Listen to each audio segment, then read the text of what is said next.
Video வந்து multiple டேஸோட video. இது வந்து ஒரு நாள் ஜூஸ் ரெடி பண்ணிட்டுருந்தேன், பீட்ரூட் ஜூஸ். இதில் வந்து ஒரு சின்ன துண்டு இஞ்சியும் ஒரு ஃபுல் லெமனும் ஆட் பண்ணது, ஒரே ஒரு பீட்ரூட்க்கு. பச்சை வாடையே இல்லை, ரொம்ப சூப்பராக இருந்தது. இது வந்து லெக் பீஸ் தான், சும்மா எல்லாத்தையும் நல்லா கீறி விட்டு பண்ணியிருக்கோம். இது வந்து வீட்லேயே செஞ்ச பொங்கல் சாம்பார் சட்னி நல்லா வந்துச்சு இந்த செட்டை. அப்புறம் இன்னொரு நாள் பார்த்திங்கன்னா இட்லி சட்னி கொஞ்சம் இங்கே சங்கீதாவில் போய் சாப்பிட்டோம். ரொம்ப நல்லா இருந்தது, இட்லி ரொம்ப சாஃப்டாக இருந்தது. இந்த ஷாப் ஞாபகம் வச்சுக்கோங்க. இந்த ஷாப் வந்து ரொம்ப முடியல, கண்டிப்பாக குடிக்க ஏதாவது வேணும், அந்த மாதிரி டைமில் மட்டும் இந்த ஷாப்பை சூஸ் பண்ணலாம். ஏன்னா ரொம்ப ரொம்ப ப்ரைஸ் அதிகம். இது வந்து ஆப்போசிட் டு பிலாலில் இருக்குது.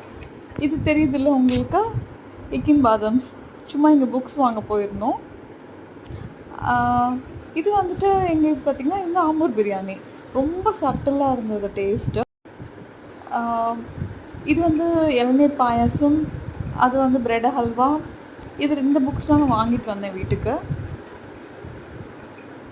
இந்த 2 நைட்டி வாங்கினேன். இதில் பாக்கெட் மட்டும் பார்த்திங்கன்னா ஏதோ ஒரு ஒயிட் கலர் கிளாத்தில் வச்சு கொடுத்துருந்தாங்க. ஸோ அது அவ்வளோ குவாலிட்டியாக இல்லை. ஸோ அந்த பாக்கெட் கட் பண்ணிவிட்டு தச்சாச்சு நைட்டியாக. இந்த 2 ட்ரே அப்புறம் இந்த டப்பாலாம் வந்து சந்தோஷ் சூப்பர் மார்க்கெட்லேருந்து வாங்கிட்டு வந்தேன். இந்த டப்பா வந்து ரொம்ப கம்ஃபர்டபுளாக இருந்தது, நல்ல டிரான்ஸ்பரண்ட் டப்பா இது.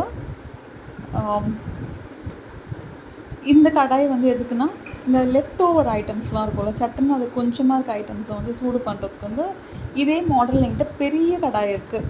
ஸோ அத்தனோண்டு சூடு பண்ணுறதுக்கு அவ்வளோ பெரிய கடாய் கழுவ வேண்டியதாக இருந்தது. சரி சொல்லிட்டு இந்த ஒரு கடாய் பார்த்தேன். சரி வாங்கணும்னு நினச்சிட்டே இருந்தேன். இன்றைக்கி வாங்கியாச்சு. ஸோ கூடவே இந்த குட்டி குட்டி திங்ஸ்லாம் வாங்கிட்டு வந்தேன். அப்புறம் சும்மா சாக்லேட்ஸ் ஆசையாக இருந்துச்சுன்னு சொல்லிட்டு கொஞ்சம் சாக்லேட்ஸும் வாங்கிட்டு வந்தேன். பார்த்தீங்களா என்ன சைஸில் இருக்குது, சும்மா ஒரு கைப்பிடி சைஸ் தான். இந்த டவலும் விலை கம்மியாக இருந்தது. சும்மா ஒரு ஏதாவது காய வைக்கிறதுக்கு, அரிசி கீரை ஏதாவது காய வைக்கிறதுக்குன்னு வாங்கிட்டு இருந்தேன்.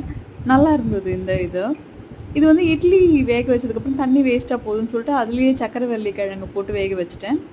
எப்பவுமே வாழைக்காய் வந்துட்டு மஞ்சள் போட்டு கொஞ்சம் நேரம் வேக வச்சு அதுக்கப்புறம் அதுக்கு லேசாக மசாலா இது பண்ணி, இந்த மசாலா தான், அதுக்கப்புறம் அதை வந்து ஃபிஷ் ஃப்ரை பண்ணுற மாதிரி பண்ணிவிடுவேன். கட் பண்ணும்போது கொஞ்சம் க்ராஸாக கட் பண்ணிடுறது. நல்லா இருக்குது இந்த மெத்தட் பண்ணுறது. இது வந்து இன்னொரு நாள் வந்து பார்த்திங்கன்னா உருளைக்கிழங்கு பட்டாணி சாதம் ரசம் தனித்தனியாக வைக்காமல் மொத்தமாக ரசம் சாதம் மாதிரியே இறக்கிட்டேன். ரொம்ப நல்லா வந்துச்சு இந்த செட்டும். அதுக்கப்புறம் மஞ்சள் தூள் வந்து நாங்கள் அரைக்கிறதே கிடையாது. ஸோ எவ்வளோ கடையிலே வாங்கிட்டே இருந்தேன். இந்த வாட்டி பார்த்திங்கன்னா மஞ்சள் தூள் வந்து அரைச்சிட்டேன். அதே மாதிரி இது வந்து பார்த்திங்கன்னா ஒரு சிம்பிள் விளக்கேற்றினது தான், பெரிய பூஜை கீஜெல்லாம் இல்லை, சிம்பிளாக விளக்கேற்றினது தான்.